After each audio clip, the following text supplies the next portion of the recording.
Shalom, salam sejahtera bagi Bapak Ibu, saudara-saudara, anak-anak yang dikasihi oleh Tuhan Yesus Kristus.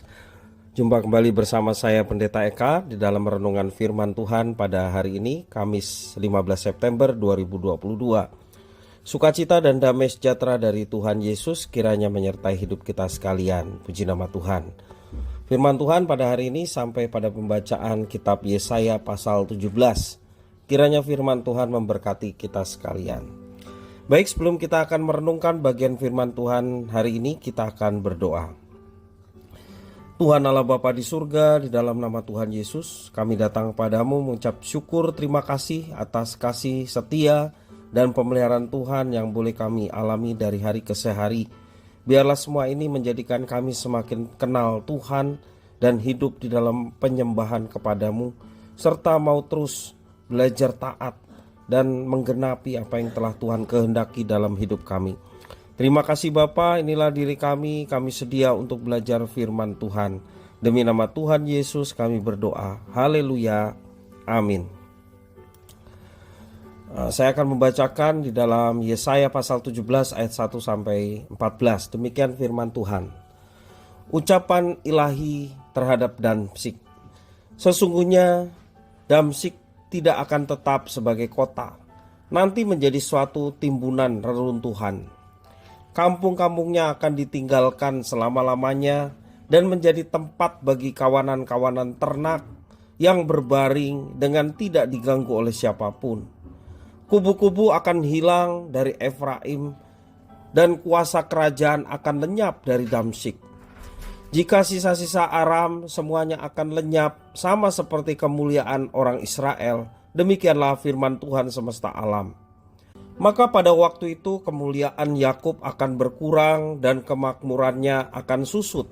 Keadaannya seperti gandum yang digenggam orang untuk dituai dan tangannya memetik bulir-bulir, atau seperti bulir-bulir yang dipungut orang di lembah orang Refaim. Daripadanya akan tertinggal sisa untuk memetikan susulan seperti pada waktu orang menjolok buah zaitun. Tertinggal 1-2 di sebelah pucuknya dan beberapa di dahan-dahannya. Demikianlah firman Tuhan Allah Israel. Pada waktu itu manusia akan memandang kepada Dia yang menjadikannya, dan matanya akan melihat kepada Yang Maha Kudus Allah Israel. Ia tidak akan memandang kepada mesbah-mesbah buatan tangannya sendiri, dan tidak akan melihat kepada yang dikerjakan oleh tangannya, yakni tiang-tiang berhala dan pedupaan-pedupaan. Pada waktu itu kota-kotamu akan ditinggalkan seperti kota-kota orang Hewi dan orang Amori yang mereka tinggalkan karena orang Israel, sehingga menjadi sunyi sepi. Sebab engkau telah melupakan Allah yang menyelamatkan engkau, dan tidak mengingat gunung batu kekuatanmu. Sebab itu sekalipun engkau membuat taman yang permai dan menanamnya dengan cangkokan luar negeri, sekalipun pada hari menanamnya engkau membuatnya tumbuh subur, dan pada pagi mencangkokannya engkau membuatnya berbunga, namun panen akan segera lenyap pada hari kesakitan dan hari penderitaan yang sangat payah. Wahai ributnya banyak bangsa-bangsa, mereka ribut seperti ombak laut menderu. Gaduh suku-suku bangsa, mereka gaduh seperti gaduh air yang hebat. Suku-suku bangsa gaduh seperti gaduhnya air yang besar, tetapi Tuhan menghardiknya sehingga mereka lari jauh-jauh. Terburu-buru seperti sekam di tempat penumbukan, dihembus angin, dan seperti dedak ditiup puting beliung. Menjelang waktu senja sesungguhnya ada kedahsyatan. Sebelum hari pagi mereka sudah tidak ada lagi. Itulah bagian orang-orang yang merampoki kita, dan itulah yang ditentukan bagi orang-orang yang merampasi kita. Bapak Ibu, saudara-saudara yang dikasihi oleh Tuhan Yesus Kristus, masih adakah yang tersisa dari kejayaan masa lampau yang bisa dibanggakan ketika semuanya hancur oleh murka dari Tuhan Allah?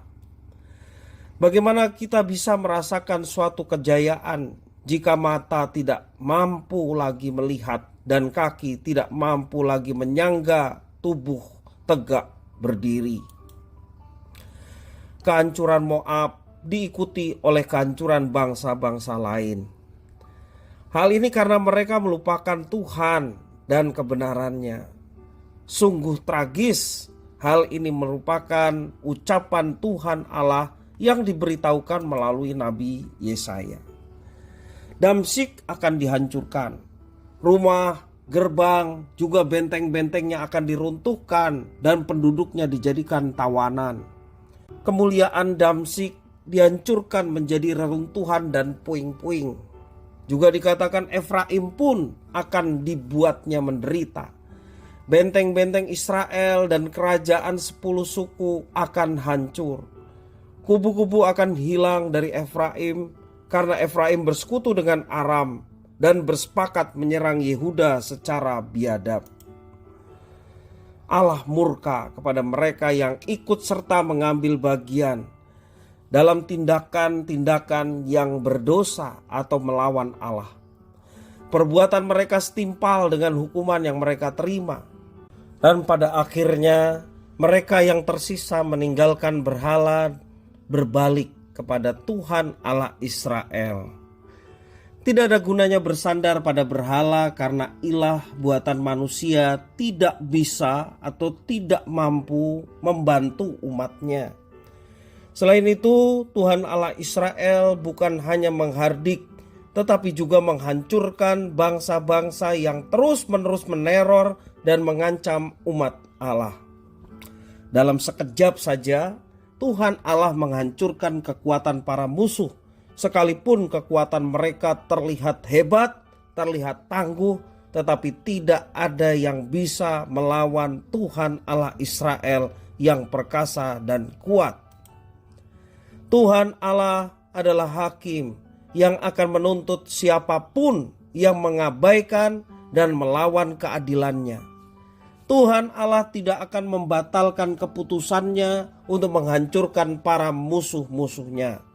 Hal itu juga berlaku untuk bangsa pilihannya.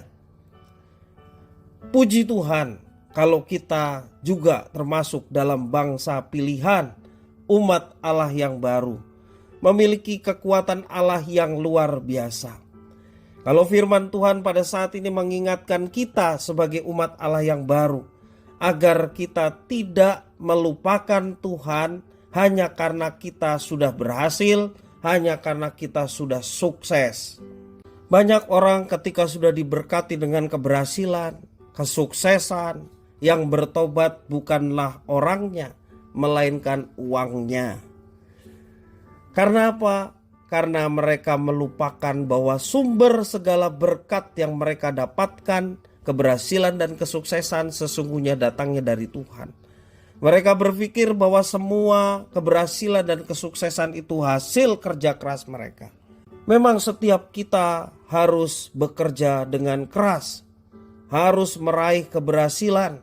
Tetapi ketika keberhasilan dan kesuksesan itu kita dapat raih, jangan melupakan bahwa semua itu adalah berkat Tuhan. Sehingga keberhasilan dan kesuksesan mari kita kembalikan kepada pemberinya, yaitu Tuhan, sumber segala berkat, keberhasilan dan kesuksesan. Jangan kita beranggapan bahwa semua yang kita nikmati adalah hasil jerih lelah yang ujungnya membuat kita merasa bebas melakukan apa saja semau kita.